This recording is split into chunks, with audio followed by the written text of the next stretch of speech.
Nowadays, there's a lot of talk regarding gender equity, and appropriately so, but are we really making any practical change? Hello viewers, my name is Dr.Rosy Thachil. I'm a board-certified cardiologist, and welcome to my channel where I talk about all things personal development. We're living in the 21st century, and we're at the start of 2022. Yet, women still face a ton of gender inequality, both in and outside of the workplace. In this video, we'll talk about 5 issues that we need to address in order to move towards gender parity.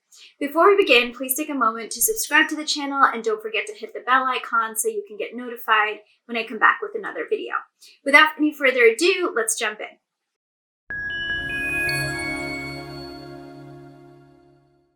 Number 1, lack of equal opportunities and lack of equal pay. Women are often given fewer opportunities for career growth, promotion, and upward mobility. Even when they work hard and show diligence, they're more likely to be overlooked, ignored, and/or undervalued for that work.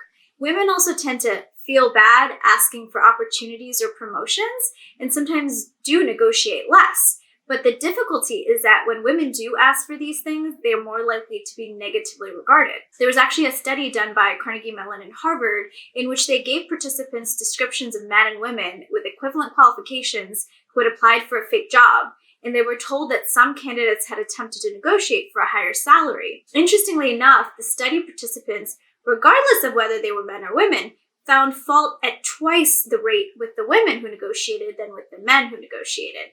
This translates to pushy women are negatively perceived and may be less likely to be hired. We judge women differently than we do men. In fact, during an interview or promotion process, women are often judged for their personal qualities and likability rather than purely based on qualifications and credentials. At the end of the day, if you're undervalued for the same job, have fewer opportunities for promotion and growth, and you're dinged for negotiating, all of this will naturally have an effect on pay as well. Let's not forget that in 2022, women still make 76 cents to the dollar made by a man for the same work and job. Number 2, work-life balance. Women are often multitaskers. They're often juggling professional work, motherhood, marriage, caretaking duties to other members of their family, while also trying to retain their sanity. According to a recent survey done by LinkedIn, 74% of women said they were very or somewhat stressed out, compared to 61% of males. In this country, women still do a disproportionately higher amount of housework and childcare than their male counterparts. On average, women do several hours more per day of housework, aka unpaid work. And that was before the events of the last few years. That number substantially increased in the last 2 years because of work from home, school closures, homeschooling, etc. A lot of this may have to do with archaic gender expectations and gender norms, which are definitely changing but still exist. So women often end up in a challenging situation where they're just juggling everything. Number 3, the double bind. There is often a perception that women will not make good leaders because the accepted style of leadership is often a masculine one. So often the qualities that are considered feminine, like empathy, compassion, are often not considered strong leadership qualities. Gender stereotypes often undermine women's ability to lead or enter into leadership positions. The stereotype that men take command and women take care puts female leaders in a really tough position, because then on the flip side, it's not well received when a woman uses masculine energy. Women are judged to be too hard, too soft, and never just that. There is a much narrower window of acceptable behavior for a woman in the workplace than a man. When a man is assertive, it's considered strong leadership, and when a woman is assertive, she gets labeled as difficult, bossy, witchy with a B. At the end of the day, these behavioral double standards are obstacles to creating equity, and we all have to check our own biases.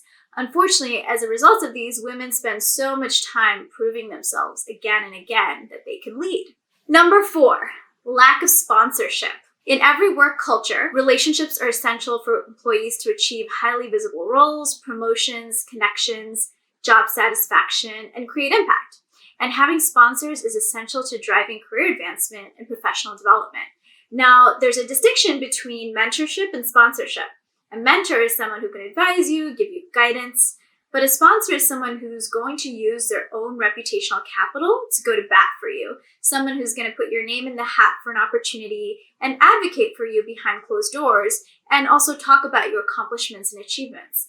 So interestingly, women tend to be over-mentored, but under-sponsored. So there's a lot of people willing to give us advice, but not many people willing to give us tactile opportunities. Number 5, non-inclusive workplaces. Women can often feel excluded, ignored, or invisible in the workplace, particularly if there aren't many people who look like you in leadership. It may be hard to speak up or to offer your opinion on a matter.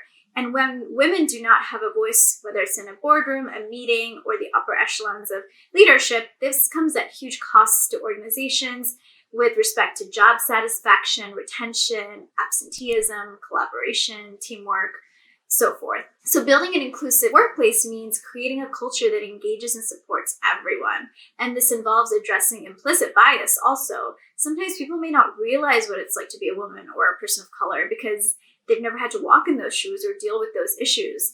According to the World Economic Forum, unconscious bias at the managerial and leadership level was rated between 2016 to 2020 as one of the top barriers to gender parity. And this is where there needs to be open discussion about these kinds of matters, because it's difficult to bring up these matters at work or wherever because they're uncomfortable conversations, but that's the only way we can move forward and progress.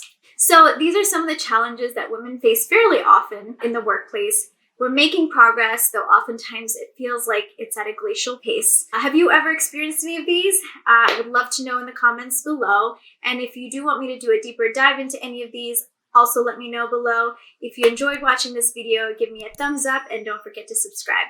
Thanks for watching.